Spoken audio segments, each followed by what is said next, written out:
Last night, Chris Paul became only the second player in NBA history. Again, it's good when you're on a list with Michael Jordan. He is on a list with Michael Jordan, at least 40 points and 10 assists in a series-clinching win. MJ was 1989. Tracy, when you hear the stat line, 41, 10, 7, 0 turnovers in a series clincher. Look, I talked about it in the piece.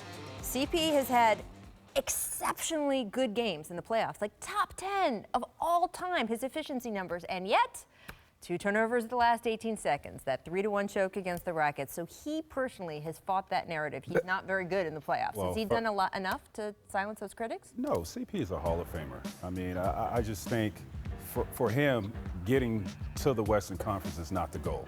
This guy wants to win a championship. I think he is good enough to win a championship. This team is good enough to win a championship. So the fact that, this is his first conference finals, I don't think he's satisfied with that. I think he wants more.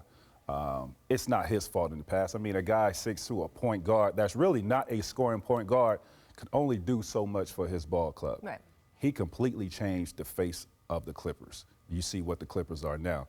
So I don't put a lot of that on CP's shoulders. I expected them, especially when they got going in the regular season with the Rockets, I expected them to be where they are right now. Now let's see if they could get up at the top, and that's defeating Golden State.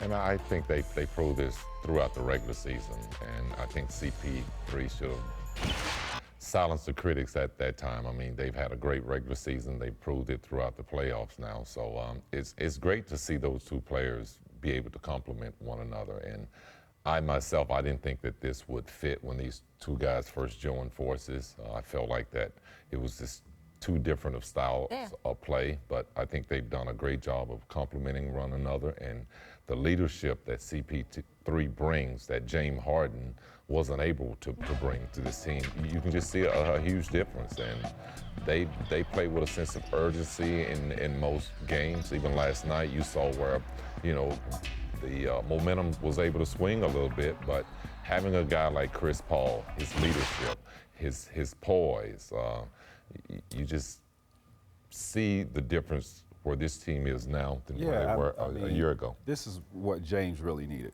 There was a clip, and I think it was probably game 2 that they lost against the Jazz, where those two are going at each other and barking on the bench. Yep. That would never happen with anybody else. No one else to do right? that. That's really the point. They brought CP for that, to challenge him, to be that leader, to get in James' face when he's not doing the necessary things for this team to win. That's the value that he brings. And last night, 41, 10, and no turnovers. I mean, come on, man.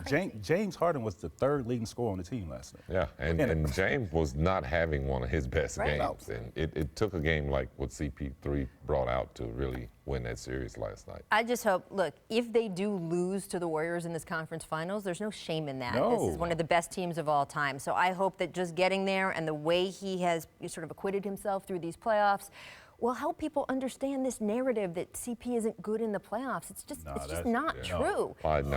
He has had so many good playoff games, but he's had some very bad seconds. And so because those chunks of time of what stood out, I hope by now we don't have to say he's the player that hasn't made the conference finals, all of that stuff. This kind of can just put that to bed for him. We'll see.